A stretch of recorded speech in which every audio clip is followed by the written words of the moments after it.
right, my friends, it is the end of the month, and next week is officially the last week of the third quarter.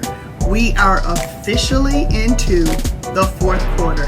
Oh my God, can you believe it? So I guess my only question for you is, what is it that you are going to need to implement and execute in order to ensure that you still get some of what you said you wanted in the front of the year?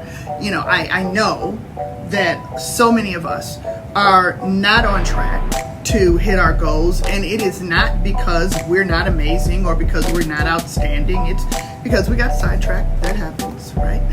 We get sidetracked.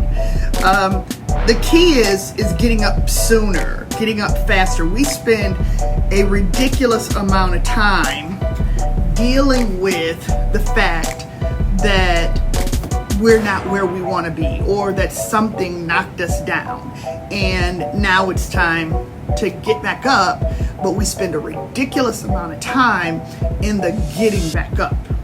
So this is just a little note to encourage you. If you are down, it's time to get up. Get up, reset, create intention for the fourth quarter. You can still get it. You can still do it. Well, Sherry, but there's only one more quarter left to go, and there's no way I'm going to hit that goal in this last quarter. You are right.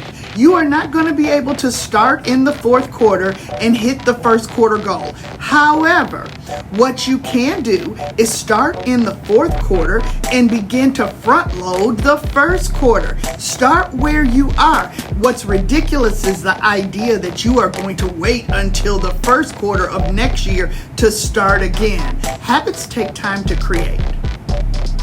Make it a fantastic weekend and refuel.